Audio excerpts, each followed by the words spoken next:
¿Qué tanto es tantito? ¿Qué tan violento es un castigo? A propósito de lo que acaba de pasar con Paulina Rubio, en donde el hijo manifestó que su madre lo estaba maltratando o lo estaba agrediendo porque le había dicho que le iba a quitar el celular. ¿Qué tanto es tantito? Así es.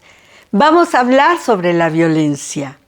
Bienvenidos a Una Ventana. Siempre se abre una ventana con Aurora Mortera.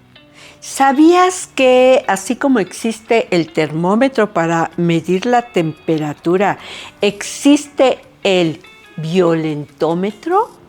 Sí, así es cierto. Existe el violentómetro, que es una gráfica para ayudar a detectar si hay o no hay violencia y de qué nivel es esa violencia. Te voy a explicar cómo es este violentómetro. Resulta que tú lo ves como una regla que en lugar de estar horizontal, está vertical, y en la parte de abajo está el 0, que sería que no hay violencia, y hacia arriba paulatinamente van cambiando los colores hasta el rojo, que sería un acto de violencia grave. O sea que describe desde la violencia leve hasta la violencia más grave o más fuerte. Te vas a sorprender si ves el violentómetro, porque hay algunas cosas ahí, como por ejemplo el decir mentiras, que aparecen como justo un acto de violencia. Tal parece que la violencia va de menos a más. No de más a menos, va de menos a más. Porque la violencia es un acto o una forma de relacionarse que se aprende desde que se es niño. Algo así como la manera para dominar o controlar al otro, a la otra persona frente a las diferencias, a la otra persona que te desestabiliza. Entonces, a ver, entendamos, la violencia tiene que ver para estabilizarme emocionalmente, porque el otro me desestabiliza, yo lo desestabilizo emocionalmente. ¿Lo habías pensado? Que la violencia es una forma de defenderse frente a la desestabilización que te produce el acto de las otras personas. Entonces, ¿dónde está el origen del conflicto? ¿En el otro o en ti? Si toleramos conductas que tienden a producir una desestabilización emocional, conductas violentas, en ese momento nosotros estamos normalizando la violencia. Normalizamos el engaño, normalizamos la culpabilización, normalizamos el abandono, normalizamos las caricias agresivas, normalizamos las mentiras, normalizamos el relacionarse con golpes y así sucesivamente normalizamos muchas cosas. Te vas a sorprender, pero también el comparar a alguien con otra persona es una manera de violentarlo, es una forma de desestabilizarlo emocionalmente. Y así tenemos una gran gama de actos que pueden considerarse como violentos. El punto es que tendemos a normalizar esos actos en las relaciones, con frases tales como: es normal que sea infiel porque es hombre, ¿no? O es normal que sea alcohólico porque es hombre. Es normal que sea violento porque su padre fue violento. Y entonces permites que esa persona sea violenta contigo y sea violenta con tus hijos, o sea violenta con los hermanos o con los propios padres. Tan normalizamos que, fíjate, existen programas televisivos o en algunas redes que tratan sobre bullear. Bullear es un término que utilizamos derivado del bullying, que significa acosar, que significa maltratar, que significa humillar a alguien. Y se siguen esos programas teniendo un rating asombroso. Así, entonces, es normal que le pegue a alguien, a otra persona, o que le haga una broma pesada, o que le diga alguna cosa incómoda. Eso es común. Normalizamos los actos violentos. La violencia termina afectando seriamente la salud mental. Los derechos humanos dicen en su Declaración Universal que nadie será sometido a torturas ni a penas o tratos crueles, inhumanos o degradantes.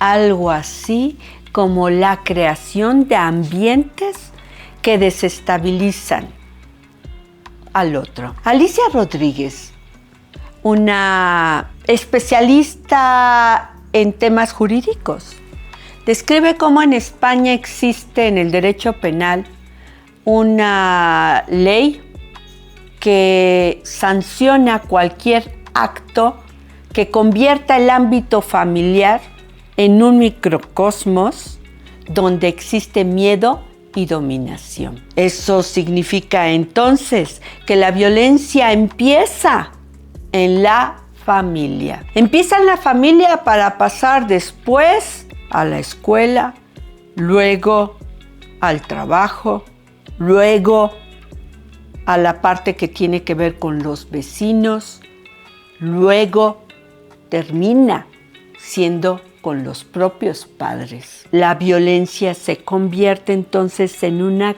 cadena donde existe la regla de que para que existan niños violentos es porque existen padres violentos. A mi consultorio llega el niño deprimido y ansioso porque vive en un hogar en el cual se le castiga por no hacer la tarea, en donde el padre es alcohólico y llega y le pega, o donde existe una madre enojona que se desespera cada rato con cada una de las cosas que hace. El niño que tiene una maestra en la escuela que le tacha la tarea y le dice que la vuelva a repetir porque no entiende, porque es tonto. Al consultorio llegan novios, novia o novio, con pellizcos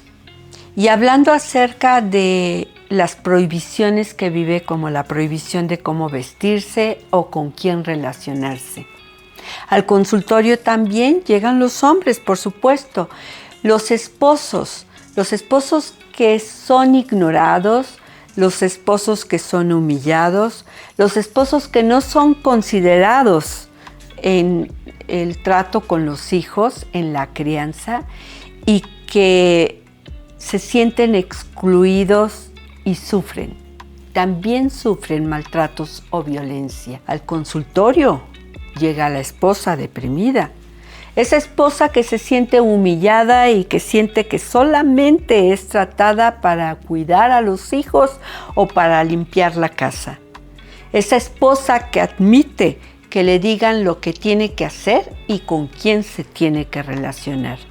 Y por supuesto, esa esposa que en ocasiones es maltratada por el esposo alcohólico y además de ser maltratada por el esposo alcohólico, por la familia política. Todos esos son ejemplos de violencia. Violencia que se vive desde la casa, intrafamiliar. Y tú has de decir, como empecé el video, ¿qué tanto es tantito? Porque muchas veces el padre o la madre aplican castigos con la finalidad de corregir ciertas conductas. ¿Y qué es lo que hace que ese acto de corrección, que podría ser un castigo, se convierta en un acto de violencia? Lo que hace que se convierta en un acto de violencia, te lo voy a responder, es el hecho de que el padre o la madre se pongan fuera de sí, vamos a decirlo en esas palabras, vivan al hijo como un opositor, como alguien que le está estableciendo competencia o como alguien que los pretende dominar, y por lo tanto, ante la frustración, tiendan a exagerar en su castigo. Exagerando, se violenta. Exagerando, se desestabiliza emocionalmente.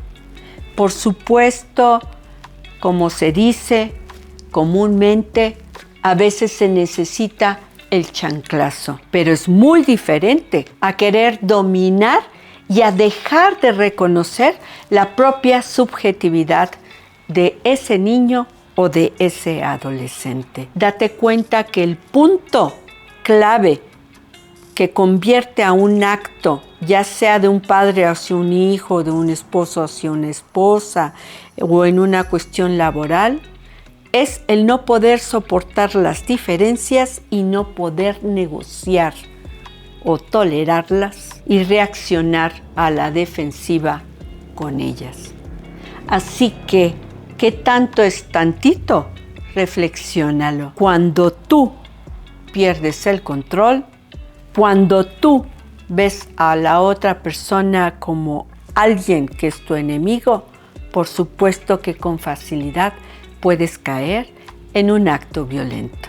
Los maestros, los doctores, los familiares, los vecinos, tenemos el compromiso de informar cuando existe violencia hacia un niño. Porque como dice Luis Rojas Marcos, citado por Alicia Rodríguez, esta penalista española, es en el hogar en donde se siembra la semilla de la violencia. Los médicos en particular, quiero hablar de ello, en mi experiencia hospitalaria, tienen la obligación de reportar cuando existe un moretón, un traumatismo o incluso alguna conducta emocional que llame la atención, de denunciar a las autoridades para que a su vez lo informen al Ministerio Público, porque puede existir de raíz un acto de violencia de un adulto hacia un menor. Y es un gran dilema, créanmelo que es un gran dilema, porque en algunos casos en los cuales participé, yo me preguntaba, ¿qué es mejor? ¿Que ese niño sea retirado de su hogar y recorra un camino largo en otros espacios hasta que logre tener un hogar estable, o bajo la supervisión de las autoridades que se quede con esos mismos padres, evitando que sigan sucediendo los actos de violencia? Bueno, mucho que hacer tenemos ahora sí que hacer en relación a no normalizar de ninguna forma la violencia. Si te gustó este video, dale like y compártelo con otras personas. Es un tema muy importante porque tendemos a normalizar la violencia. Quiero repetirlo una y otra vez. Ha llegado el momento de hablar de 6 cosas que debes de saber para vivir mejor. 1. La violencia puede convertirse en un modelo cultural. Hay muchas cosas que se dicen con expresiones culturales y de ahí que se autorizan. 2. La violencia tiende a normalizarse. Ponte a ver todos esos programas en donde se promueve el bullying. 3. Es obligación del médico y de los maestros y de todos los que estén alrededor de un niño reportar cuando existe violencia. 4. La violencia es todo acto que tiende a desestabilizar emocionalmente a una persona. 5. Puedes diferenciar cuando es un acto en pro de educación a un acto en orientación, no en pro, en orientación a la violencia, porque tiene que ver con un ejercicio de dominio y de control. Y por último, 6, la violencia es algo que surge en la familia.